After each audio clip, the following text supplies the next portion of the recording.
Libercast presenta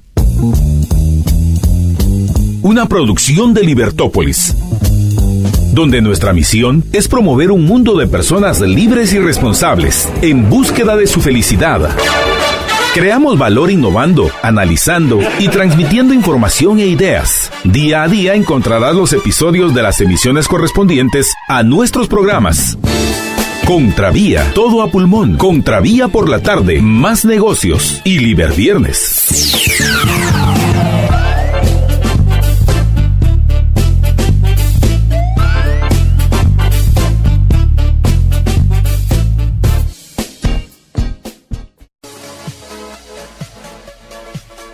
Muy buenas y tardes frías y tardes frías, sí. Frías tardes, mejor dicho, frías tardes y con bastante viento en la ciudad. Así que, pues, arrejúntese. Le podría decir que arrejúntese, pero no. Espero que vaya con calma, con precaución. El tráfico complicado en la ciudad, bastante frío. Esto, pues, uno quiere llegar más rápido a casa. Sin embargo, pues, tómelo con calma. Permítame que lo acompañe durante la siguiente hora. Mi nombre es María Dolores Arias y es un gusto estar con todos ustedes en esta tarde, ya tarde de diciembre, pero de noviembre. Primero nos quejábamos, o al menos decíamos, pues esto parece época de calor. Sin embargo, ya empiezan estos frentes fríos a entrar como se habían pronosticado. Así que, pues prepárese, mañana salga bien abrigado. Uno de los consejos que dan cuando empiezan la época de la temporada de tiempo, la temporada fría, del clima frío, es que utilice capas de ropa. Esto quiere decir que utilice varias capas en la ropa, no solo un buen abrigo muy grueso, porque lo que va usted haciendo es, si le da calor, se quita las capas, por ejemplo, un abrigo, una chaqueta, y luego tiene un suéter y tiene una camisa o una blusa y otra ropa interior debajo. En fin, va creando esas capas. Primero generan esas capas de aire, pero además también es muy práctico irlas quitando conforme va cambiando la temperatura durante el día. Así que este consejo espero que le funcione y le sirva para mañana. Pero bueno, ¿qué vamos a ver hoy? ¿Qué vamos a hacer hoy? Hoy vamos a hablar de dos temas que están circulando. Primero vamos a hablar, primero les voy a contar cuáles son las principales noticias, luego les vamos a platicar con el juez Marlon López de la Asociación de Jueces y Magistrados para hablar acerca de esta propuesta que ya está en tercer debate, que es la de reformar el Código Procesal Penal, en qué consiste, y los jueces pues ya han dado también sus comentarios al respecto. Entonces de esto vamos a platicar, en qué consiste estas reformas al Código Penal, que busca, pues entre otras cosas, quienes ya llevan más de un año de prisión preventiva, pues salir, tener medida sustitutiva. Si no han sido condenados, obviamente, están llevando un proceso judicial.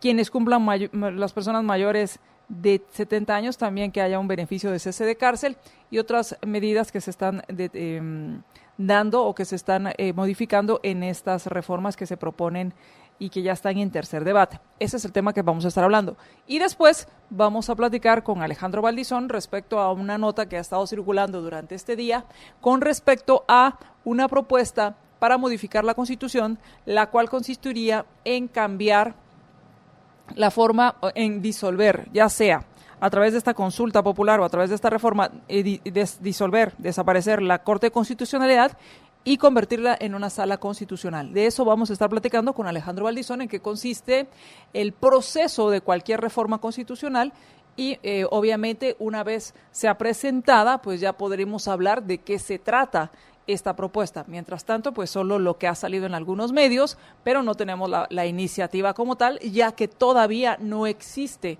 tal iniciativa como tal al ser presentada a la dirección legislativa. Así que bueno, quiero arrancar entonces con las principales noticias, agradecerles a todos quienes ya se han conectado con nosotros y que nos escuchan primero por la 102.1 FM, muchas gracias. Como les comentaba, pues permítame que lo acompañe en el trayecto de regreso a su casa o a su destino. Por otro lado, también a quienes nos escuchan por la 102, por las plataformas virtuales. Por las plataformas virtuales a través de facebook.com/libertopolis.com, también a través de nuestro canal en YouTube, nuestro canal es Libertópolis, y por @Libertópolis en Twitter, por Periscope. Así que muchas gracias a todos los que nos escuchan por todas estas plataformas. Bueno, ¿qué se va a discutir mañana en el Congreso? Mañana se va a discutir en el tercer debate la ley de presupuesto. El presupuesto ya está en tercer debate y mañana está, pues al menos contemplado que se va a discutir. ¿Qué más? El código, las reformas al Código Procesal, de las que estábamos hablando, y también la Ley de Prevención de la Violencia. Estos son los tres temas las tres iniciativas que ya están en tercer debate. Obviamente, se resalta la ley del presupuesto, que es la que ha generado bastante polémica con respecto a las modificaciones y obviamente a la forma de la asignación del presupuesto. Sin embargo, yo les diría que no hay nada nuevo bajo el sol en cuanto a que pues sigue siendo un presupuesto deficitario. Por otro lado, también está en discusión en tercer debate y ya por artículos y redacción final la ley constitutiva del Ejército, y se estarán entregando condecoraciones a diferentes escuelas e institutos la Orden Nacional denominada Soberano Congreso Nacional. Esto es parte de la agenda para mañana. Hoy, ¿qué sucedió? Pues bueno, hoy los días miércoles están destinados a tratar el tema de las reformas de la ley electoral y de partidos políticos. No pasó nada, se desmarcaron las bancadas, a pesar de que se supone tenían un pacto entre diputados o entre bancadas.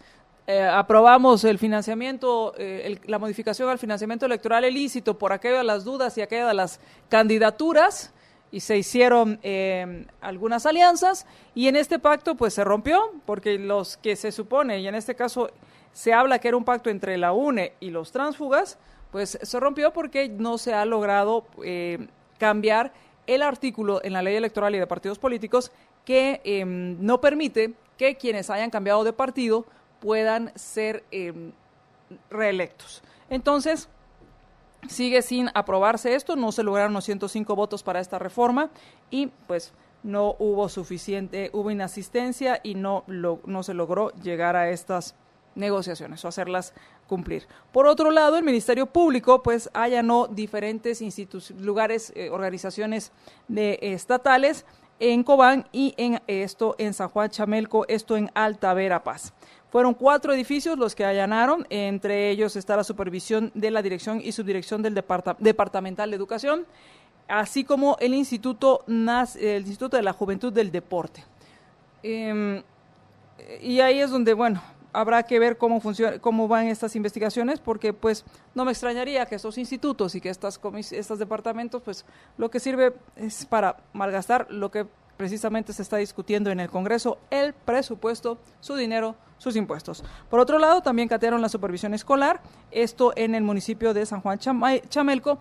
Una de las denuncias que había en este caso de San Juan Chamelco es que se suponía que ahí los maestros debían realizar pagos si querían obtener una plaza o si estaban haciendo trámites internos. Y es ahí donde uno se pregunta cuáles son las promesas que les hacen y usted paga, yo le consigo una plaza, y la pregunta es ¿de dónde por qué pueden lograr esto o hacer estos ofrecimientos y cumplirlos? Porque por algo les están pagando. Desafortunadamente ahora una tragedia más aquí en Guatemala. Ahora no es una tragedia sobre llantas, sobre ruedas, sino ahora es en el agua.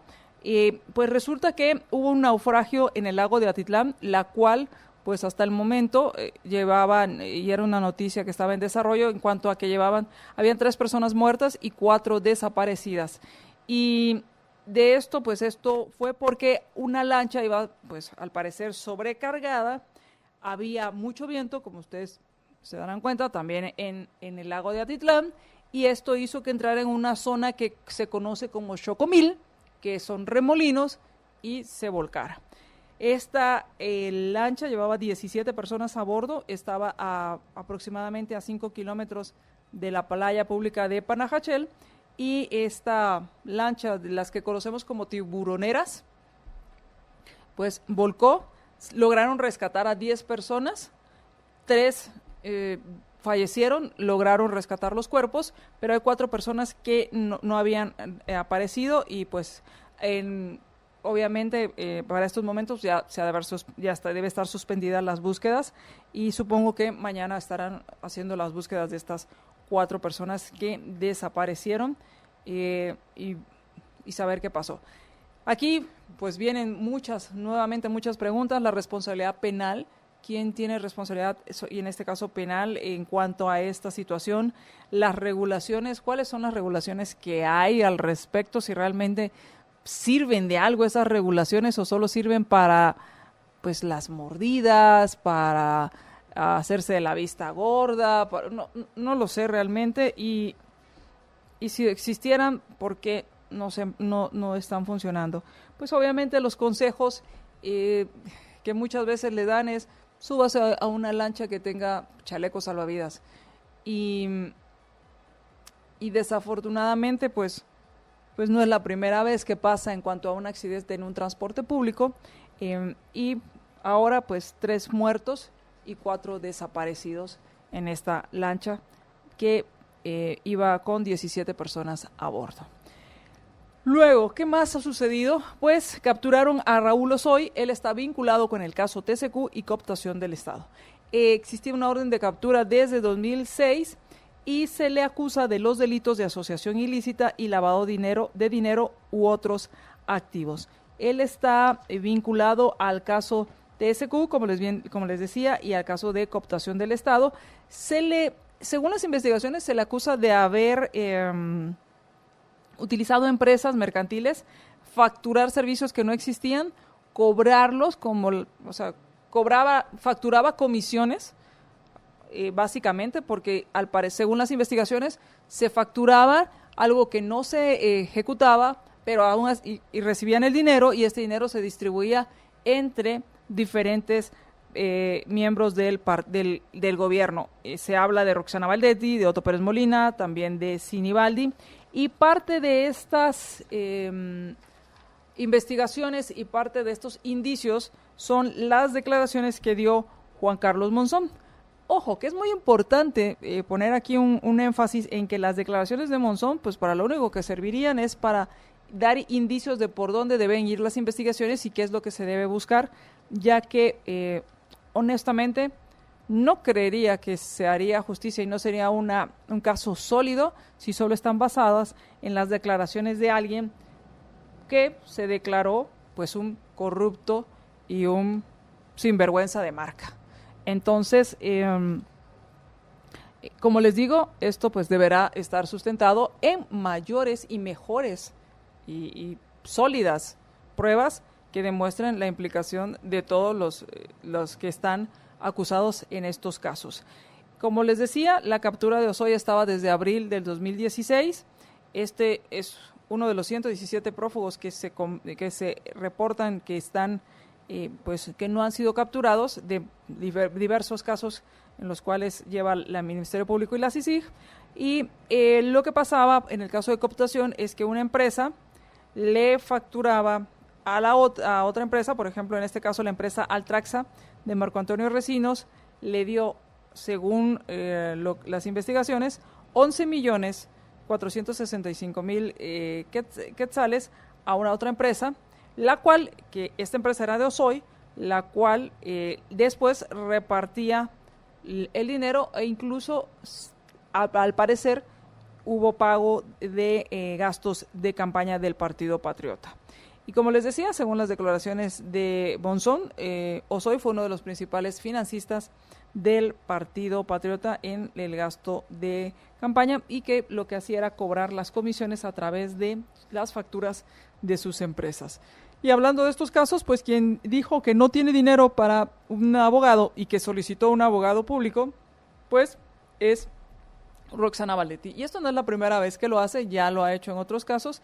Ahora en el caso de las plazas fantasmas del registro de información catastral, pues informó a través de una videoconferencia al juez que no tenía dinero para seguirle pagando a su abogado y que por tanto solicitaba que le asignaran un abogado del Instituto de la Defensa Público Penal.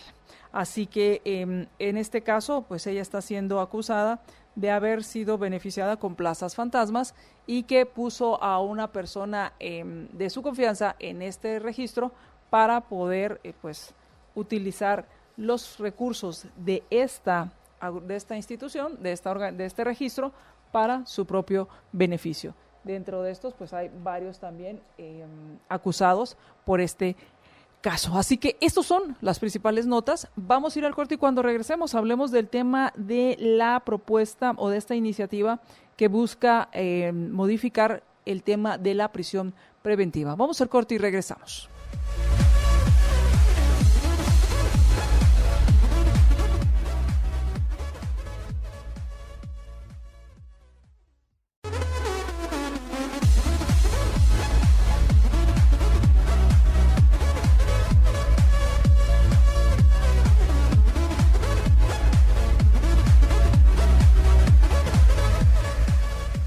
Y ahora es tiempo de compartir y pide tu banquete de 30 alitas por solo 139 quetzales. 139 quetzales, 30 alitas, un gran banquete. Pídelos al 1777, ya que estás muy generoso y es tiempo de compartir. 30 alitas por solo 139 al 1777, solo en Campero, porque es sabor campero.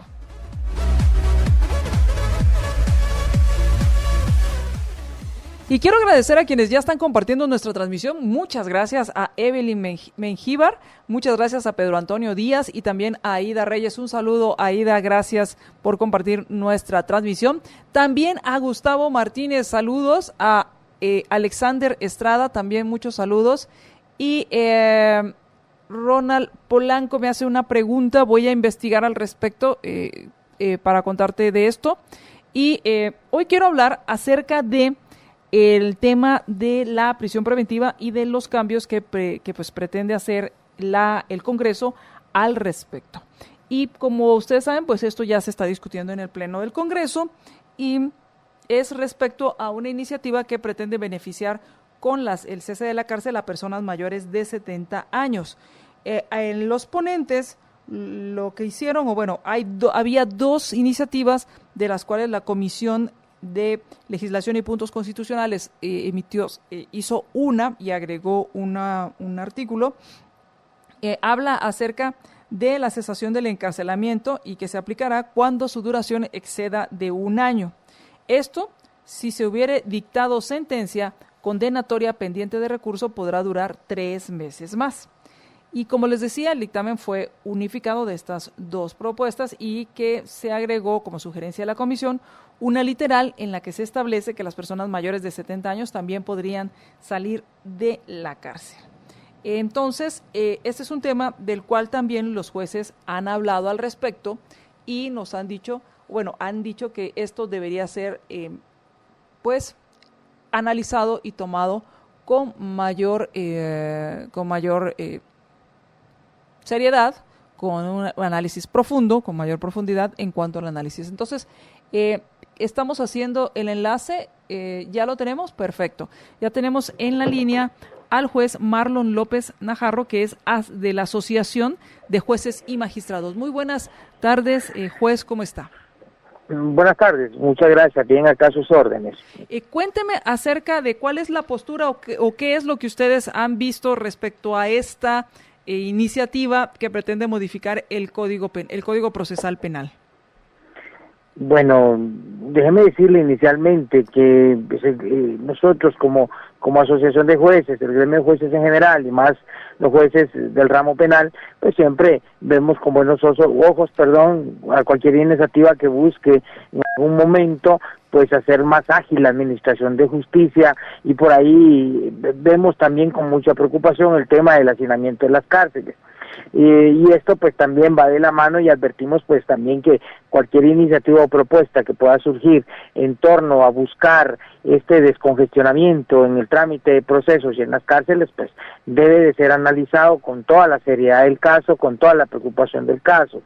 Y consideramos pues que en principio pues esta iniciativa no debe de estar ajena a este análisis que consideramos debe de realizarse con más preocupación, puesto que consideramos que a la larga puede ser a veces un poco más peligrosa la cura que la misma enfermedad. Se entiende que la preocupación de los señores diputados son estos temas, el alto congestionamiento en el trámite de los procesos penales y el alto hacinamiento en las cárceles. Hemos conocido de varias iniciativas que buscan pues ayudar a que estos fenómenos se vayan disipando, y que personas que en algún momento están enfrentando procesos y que no han pasado a una etapa subsiguiente en la que se estime la procedencia o no de una apertura a juicio, pues estén sujetas o privadas de libertad. Consideramos que también esto debe tomarse en consideración, tal y como lo hicimos en algún momento cuando se analizó la ley de aceptación de cargos, o la ley o la iniciativa de ley, de aceptación de cargos, la iniciativa de ley que busca también establecer procesos más amplios para el trámite de procesos penales complejos. Hemos advertido en aquellos escenarios, y en este también lo volvemos a hacer, que también es necesario considerar que la Administración de Justicia también atraviesa por una crisis muy severa, muy profunda, que también necesita el respaldo del Honorable Congreso de la República, brindando pues un mayor aporte presupuestario que permita hacer una inversión más alta para el tema de funcionamiento del organismo judicial, el tema de crear más órganos jurisdiccionales, de proveer condiciones para que exista realmente un verdadero cumplimiento a los plazos establecidos en las leyes. Tenemos un código procesal penal vigente de hace, creo, más o menos 25 años, tenemos un sistema penitenciario que no responde a la densidad, a la realidad de la densidad poblacional que tenemos. También son aspectos que hay que considerar y que deben de tomarse en cuenta también.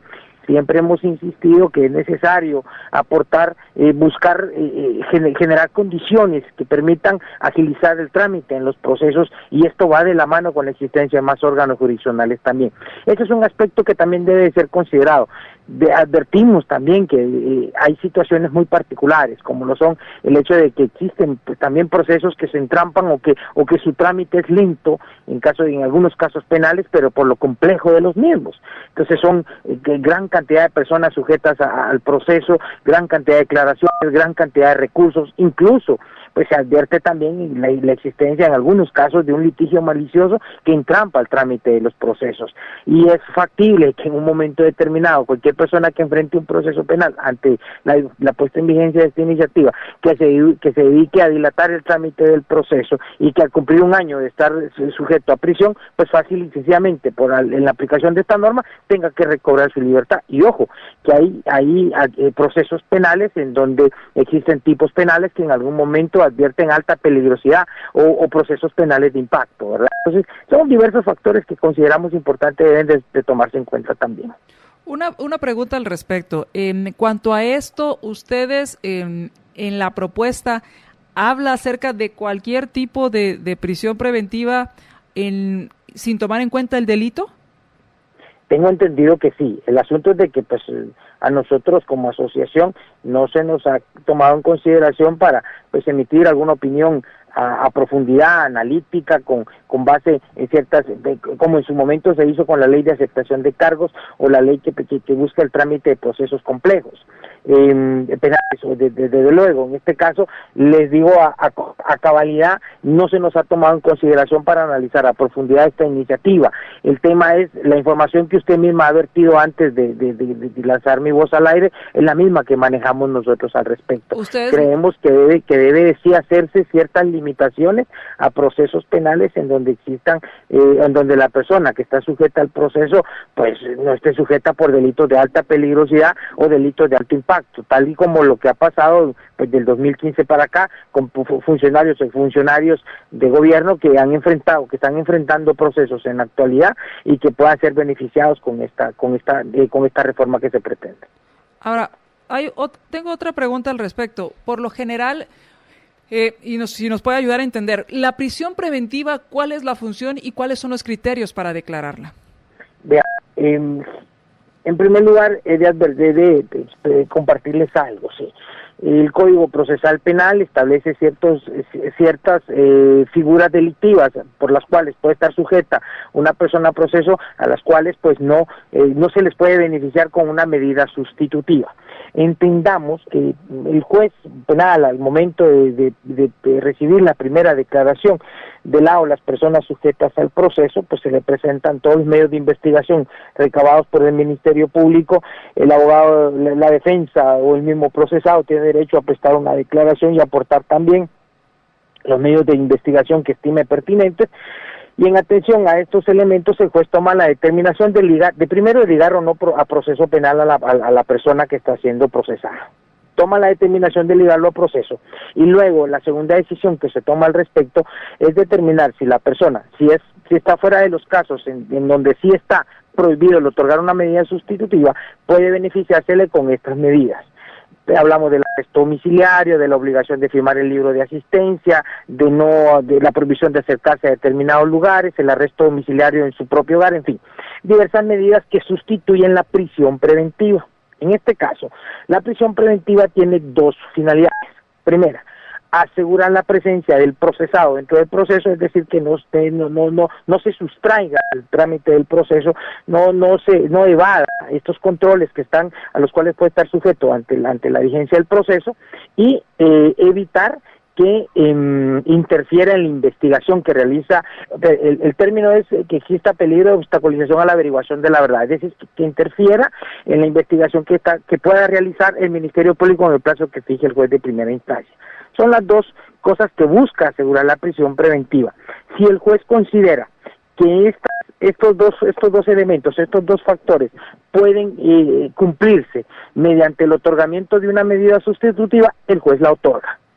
Pasa de la mano por el hecho, también es importante advertir que la defensa del procesado debe de evidenciarle al juez mediante ciertos medios de investigación, documentos, que le va a asegurar al juez que la persona, si se le otorga la medida sustitutiva, no se va a sustraer del proceso, es decir, no va a huir del proceso, y no va tampoco no va a impedir u obstaculizar la averiguación de la verdad, es decir, que busque amenazar a testigos, destruir evidencias, destruir documentos. Si estos factores el juez considera que pueden ser cumplidos con el otorgamiento de una medida sustitutiva, el juez la otorga. Pero si el juez considera en esa audiencia que esto no le ha sido plenamente establecido, lo que va a dictar seguramente es una prisión preventiva. Ahora, si bien es cierto, hay casos de alto impacto y hay casos en los cuales hay peligrosidad, ¿cuál debería ser el criterio en cuanto al tiempo? Porque en algunos casos hay personas que han estado en prisión preventiva por varios años. Advirtamos cuáles son las causas que han provocado que se dé este efecto. Por ejemplo, le hablaba yo de un litigio malicioso. Pasa por la utilización o malutilización de recursos, de apelaciones, de recusaciones. Cualquier recurso que utilice el ente encargado de la investigación o la defensa va a retardar un proceso también. Y esta utilización de recursos, por ejemplo, no puede entrarse a la segunda etapa. Pasamos por la etapa preparatoria, que es la etapa que tiene el Ministerio Público, que puede ser en el caso de la prisión, cuando está decretada la prisión preventiva, hasta un máximo de 3 meses. Según el Código Procesal Penal. Pero si, por ejemplo, no puede darse por concluida esta etapa preparatoria si existen recursos o recusaciones que se han planteado en contra de las decisiones de juez de primera instancia. Esto evidencia o provoca que, por ejemplo, un recurso puede afectar o durar en su trámite 1 o 2 meses, una recusación igual, y hay procesos complejos que han advertido la mala utilización de estas figuras procesales, de estos recursos, y que han alargado el trámite de los procesos. En su momento, esto también, le digo, no es tanta, digamos, no es culpa o responsabilidad del juez.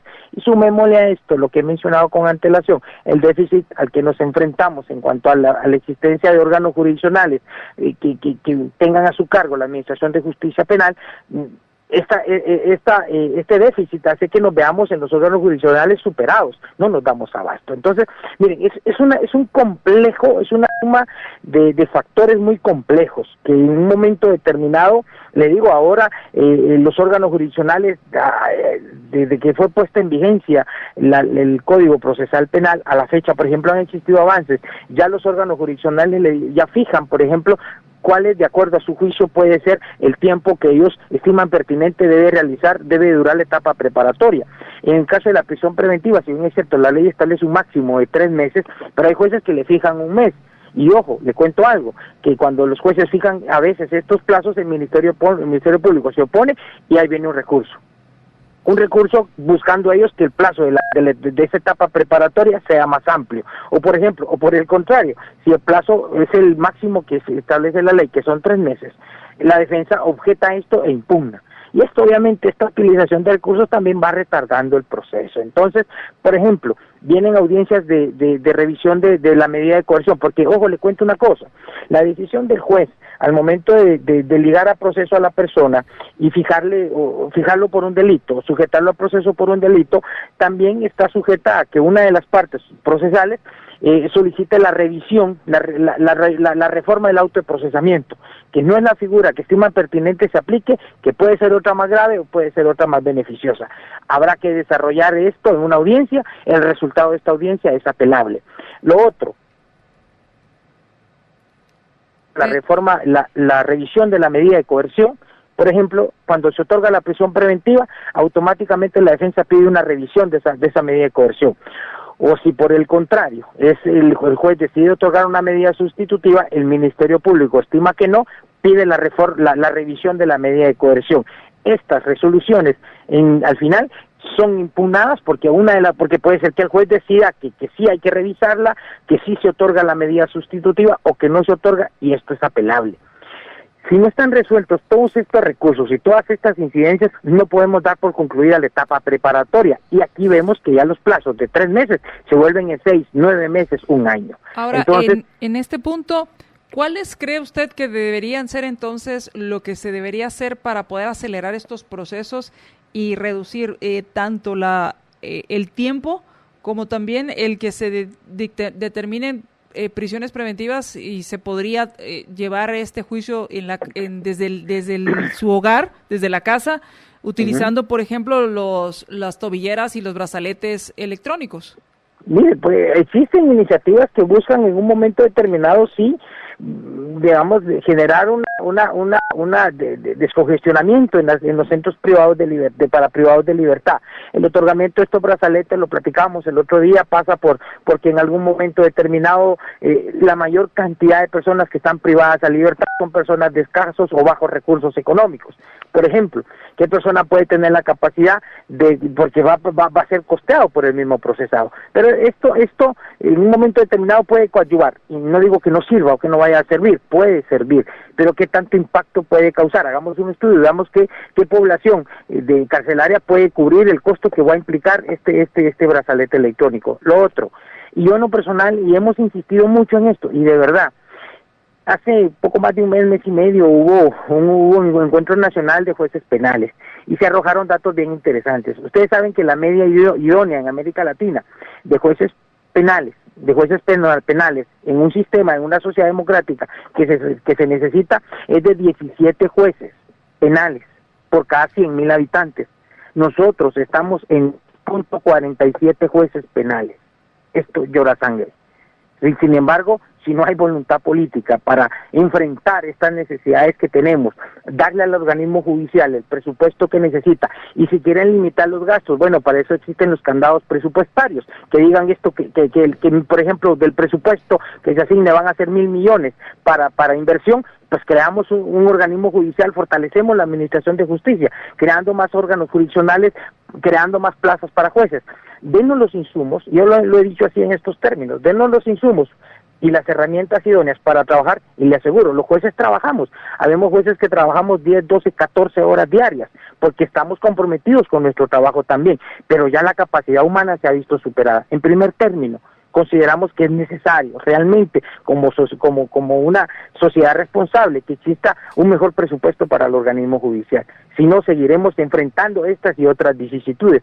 Vendrán soluciones o propuestas de soluciones casuísticas o dirigidas a determinado sector que se vea beneficiario, porque en materia penal hay que advertir algo, hay una regla que es inmutable, es que cualquier norma que se ponga en vigencia tiene efecto retroactivo siempre y cuando beneficie al procesado. Entonces, pero hay que tener cuidado también, y esa es la observación que nosotros hacemos.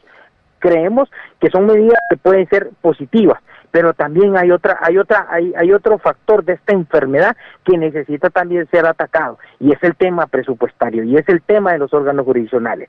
Yo le doy datos que son reales. 2.47 por cada jueces por cada 100.000 habitantes es un dato que de verdad llora sangre. Y esto, perdóneme, hay órganos jurisdiccionales, tribunales de sentencia que ya están programando audiencias para el 2020. Por ejemplo, órganos jurisdiccionales en el ramo laboral que ya están señalando audiencias para el 2020, pero pues por la alta demanda que hay. Pues muchas gracias. Vamos, este sería otro tema que hay que hablar respecto a cómo bajar la mora judicial, porque obviamente es algo que nos conviene a todos. Definitivamente. Muchísimas gracias, juez, por haber tomado la llamada. A ustedes les agradezco la oportunidad, éxitos en su función, y ahí estamos a sus órdenes. Muchas Muy gracias. buena noche. Muchas gracias. Platicábamos con el juez Marlon López, presidente de la Asociación de Jueces y Magistrados, respecto a esta reforma.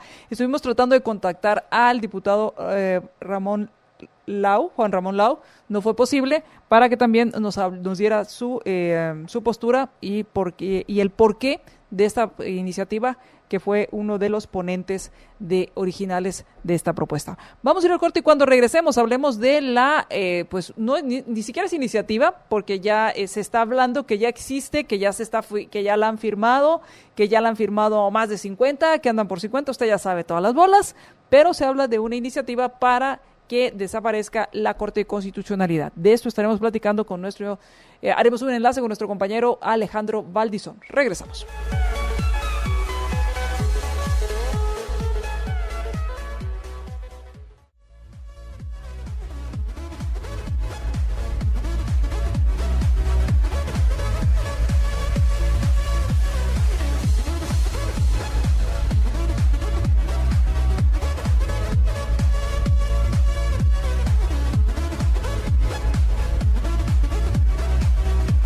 Regresamos a Contravía PM. Muchas gracias a quienes nos están dejando sus mensajes. Les habla María Dolores Arias y gracias por todos los mensajes que nos dejan.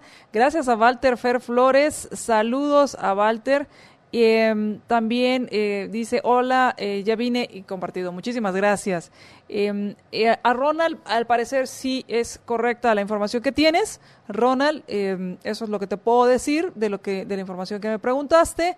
Víctor Chacón, saludos. A Betty Freeman también, saludos. A Alejandro Orellana me preguntaba respecto a una noticia sobre algunas acciones. Parece que sí es así. Hay varios reportes de esto y muchas gracias por tus mensajes. Bueno, quiero aprovechar para decir que te vuelvas lunático este próximo lunes, este lunes 19 de noviembre. En este lunes lunático de Intelaf, todas las tiendas tendrán descuentos de locura. En cuanto abran, descuentos de locura desde el 10 hasta el 50% de descuento en el lunes lunático. Solo el lunes lunático en Intelaf. Ya está con nosotros en la línea nuestro compañero Alejandro Valdizón. ¿Qué tal, Alejandro? ¿Cómo estás? ¿Qué tal, María Dolores? Buenas tardes. Gusto saludarte. Igualmente, gusto saludarte. Y pues bueno, hoy sale publicado y salen varios medios hablando respecto a una iniciativa de ley que buscaría disolver la Corte de Constitucionalidad. La información que hay es la que se ha publicado. La iniciativa aún no ha sido presentada y no tiene obviamente un número, no ha sido presentada a la Dirección de Legislación, pero me gustaría que habláramos de cuál es el proceso si se pretendiera hacer algo como esto, ya que lo que se busca es hacer una consulta y además, dependiendo del resultado, esto pasaría, si continúa, sería una sala dentro de la Corte Suprema de Justicia. Entonces, lo primero que me gustaría que habláramos, Alejandro, si te parece, es si se pretende hacer algo como esto, ¿qué implica?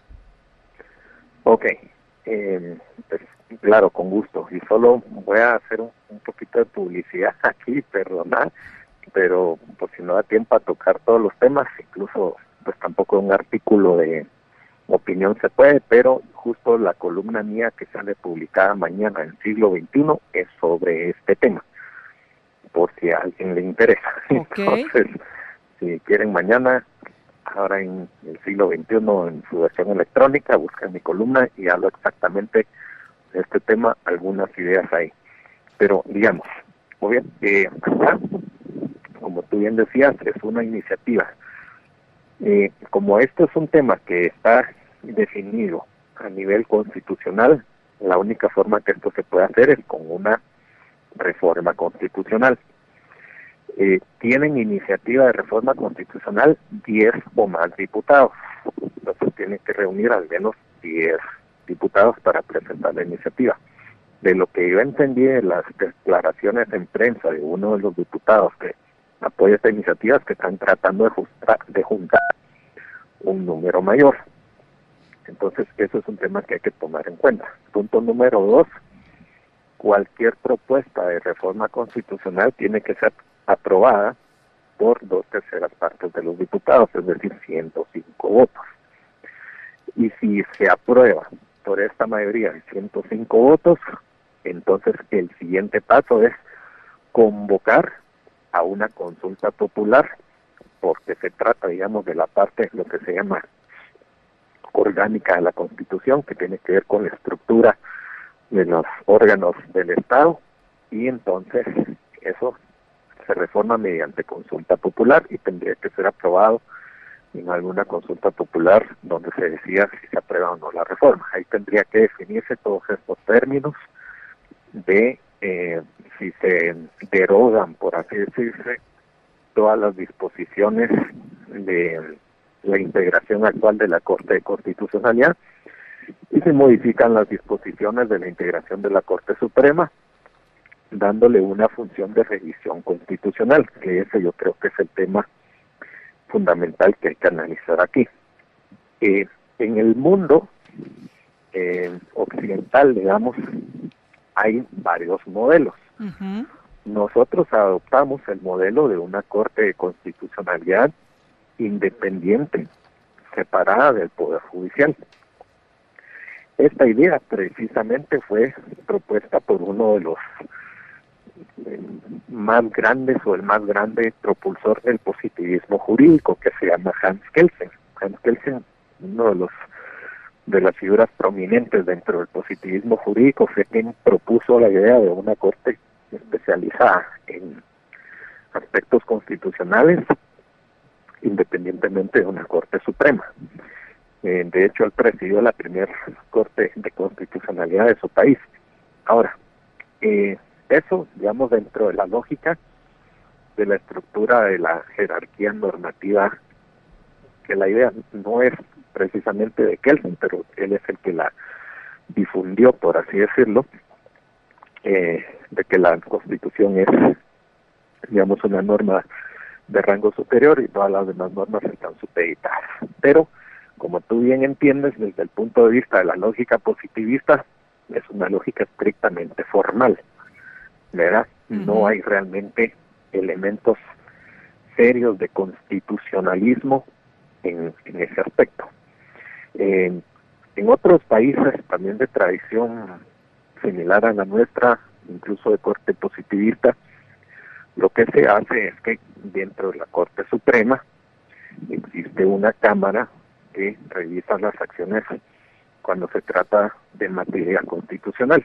Entonces ellos no tienen una Corte de Constitucionalidad, sino que tienen una cámara dentro de la Corte que resuelve las acciones de constitucionalidad, pero sigue funcionando como una especie de Corte Suprema. En otros países de tradición anglosajona, por ejemplo, como el Common Law, la Corte Suprema, por tradición, no porque esto esté legislado, ni regulado, ni formalizado en ningún lado, más tú lees, por ejemplo, la Constitución de Estados Unidos, y en ningún lugar de la Constitución de Estados Unidos dice que la Corte Suprema de Justicia tiene facultades de revisión constitucional. Esto es más bien por temas de precedente.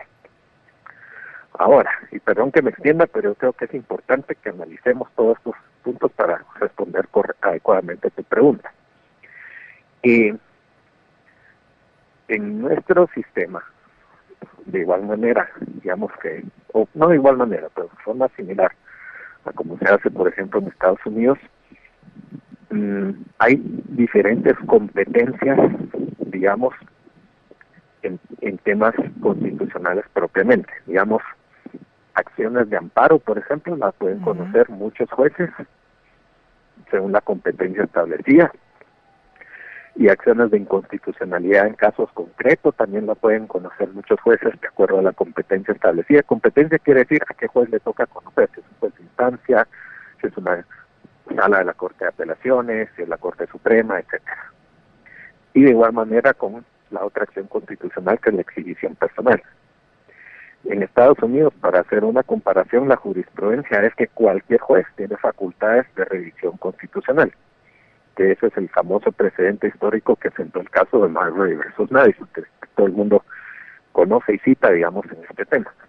Ahora, el tema acá en Guatemala específicamente es que la última palabra, como bien lo hemos analizado tantas veces contigo, ¿no? Así es. La última palabra en todo la tiene la Corte de Constitucionalidad. Y la Corte de Constitucionalidad está, en ese sentido, por encima de los tres poderes del Estado. Está por encima del Ejecutivo, Legislativo y Judicial. Y esa es una realidad. Porque nadie más arriba de la Corte de Constitucionalidad no hay, y tampoco no existe ninguna otra instancia donde se puedan revisar o, digamos, discutir las decisiones, así sean erradas, de la Corte de Constitucionalidad. No hay un contrapeso. No hay un contrapeso, exactamente. Entonces, en nuestra estructura, pero la Corte de Constitucionalidad tiene prácticamente un poder absoluto, lo cual es contrario a el sentido del constitucionalismo. El sentido del constitucionalismo es la garantía de los derechos de los individuos frente al poder del Estado. Y el sentido de una república es el sistema de frenos y contrapesos y balance de poderes. Y el sistema de la revisión constitucional es para que un órgano jurisdiccional, con jurisdicción constitucional en este caso, pueda revisar los abusos de poder cometidos por el gobierno en cualquiera de sus poderes en contra de los individuos. Pero aquí en Guatemala tú ves cosas tan absurdas como entidades de gobierno planteando amparos y acciones de constitucionalidad en contra de otras entidades de gobierno, o incluso cuando los afectados de esos amparos son personas particulares. Un ejemplo muy concreto, por ejemplo, es cuando la SAT pierde un caso, recurren a amparo en contra de los tribunales, por ejemplo, contenciosos administrativos o casación, cuando la SAT no es un sujeto, digamos, de derecho de protección constitucional de los abusos del Estado. Los particulares lo somos, la Superintendencia de Administración Tributaria es parte de esa estructura. Pero aquí es tan nefasto el sistema que hasta las Cortes admiten esas acciones. No se diga las acciones que ha planteado el procurador de los derechos humanos y otro montón de cosas. Entonces, lo que hemos visto en Guatemala, ya en términos realistas, es que la Corte de Constitucionalidad, como sabe que tiene el poder absoluto, digamos, absoluto, por lo menos incontestable, hace lo que se le da la gana. Y sí es cierto que la Corte de Constitucionalidad ha vulnerado derechos constitucionales, ha violado la Constitución, ha faltado al debido proceso, se ha sobrepuesto a los poderes de los otros poderes del Estado, aunque no nos gusten las políticas y decisiones de los otros poderes del Estado. La Corte de Constitucionalidad ha asumido el rol político de reencauzar la política como a ellos les da la gana, y se ha constituido en legislador cuando no es legislador, y se ha constituido en rector de políticas de gobierno cuando no es el Ejecutivo, e incluso en el propio organismo judicial. Entonces, aquí la Corte de Constitucionalidad ha sobrepasado sus límites y ha violado la Constitución. El modelo, no sé, tal vez está desgastado, tal vez hay que analizarlo. Digamos, ahora, uno de los temas. Sí. Ahora, Alejandro, este modelo que me estás comentando, o este modelo que estábamos y que nos explicaste de diferentes formas que existen, este modelo no está hecho para que en algún momento lleguen ciertos personajes a esta corte y que estamos pues a expensas de que llegue alguien, buena gente o decente, que entienda cuál es su función, y estamos a merced de que en algún momento esto, o sea, estamos a merced de darle el poder a alguien y pues, no sé, esperar que funcione. Entonces, la pregunta es, ¿este modelo está destinado a que pues, suceda esto tarde o temprano? Totalmente, ese era exactamente el siguiente punto y es un poco, yo creo que el análisis que uno tiene que tener en cuenta. Veamos varios ejemplos del sistema de justicia en general. Aquí, pongamos comisiones de postulación, y aquí nos metemos en las comisiones de postulación. Pues metan a la Universidad de San Carlos y metan a los decanos de todas las universidades porque la academia no se va a prestar a politizarse, falso, se corrompió. Y metan al colegio de abogados porque dentro del gremio de abogados pues van a seleccionar a los mejores y aquí allá, falso, se politizó toda la participación del colegio de abogados y caímos justo en ese problema de gente incompetente, de gente que no tiene la estatura jurídica ni ética para cumplir con la función y gente que se mete a hacer política desde estos puestos jurisdiccionales que tiene. Eso pasa en Corte Suprema, eso pasa en Corte de Constitucionalidad. En Corte de Constitucionalidad vemos el diseño y tú ves el proceso de designación y empieza con que el presidente nombra uno, el Congreso nombra otro, nombramientos absolutamente politizados.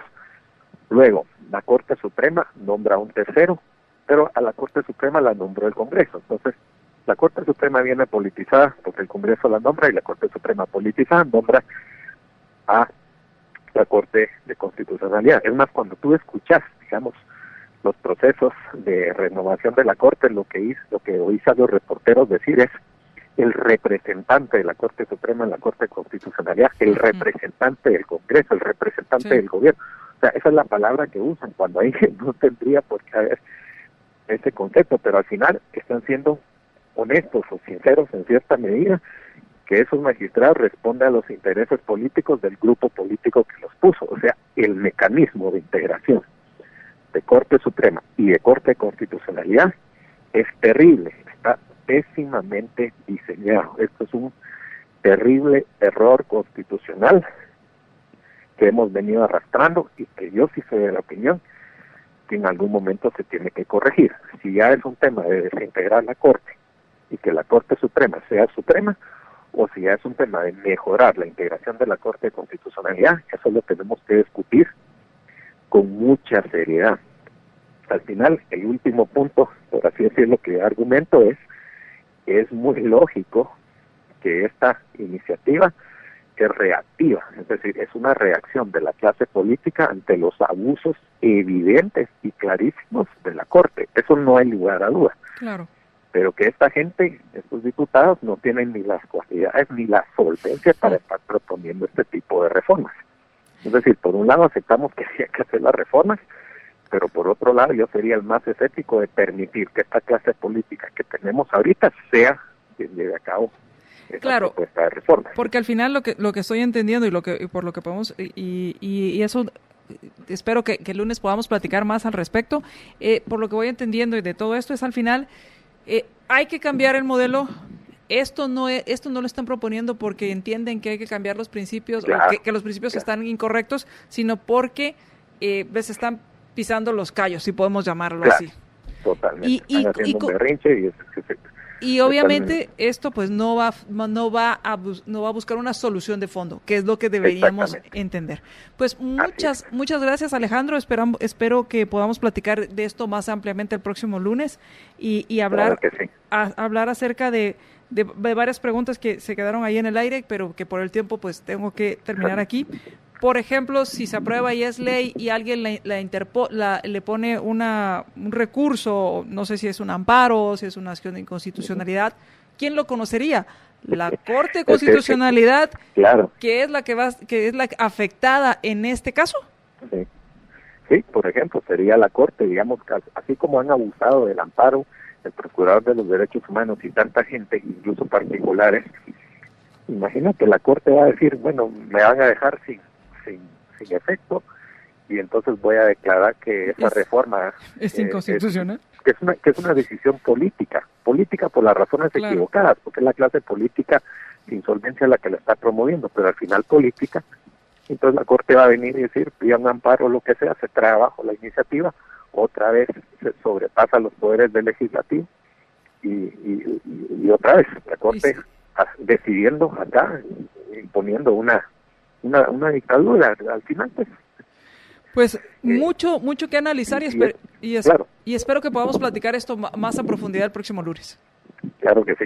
Gracias, Alejandro. Gracias. A ti. Hasta luego. Muchas gracias. Teníamos a Alejandro Valdizón, con quien estábamos platicando respecto a esta propuesta que todavía no llega a iniciativa porque no se ha presentado, en el cual se busca disolver la Corte de Constitucionalidad, lo cual implicaría pues una modificación a la Constitución. Así que iremos abundando en este tema y también pues cuando si se llega a presentar de qué es lo que contiene esta iniciativa.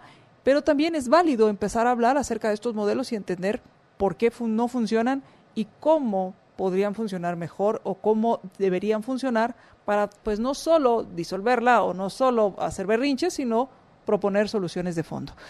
Quiero aprovechar también para decirte que ahorita se antoja un chocolate caliente de la San Martín o un café calientito con un pan de queso, se me antoja a mí, a ti, o un pan de muertito, o uno de los panes de la San Martín, pues todo eso, de la excelente panadería de San Martín, pues todo eso lo puedes tener en la puerta de tu casa o tu oficina si vives en las zonas 9, 10, 14, 15 y 16. Si estás en cualquiera de estas zonas, solo llama hasta el 22 15 15 15, 22 15 15 15 y San Martín llega hasta la puerta de tu casa.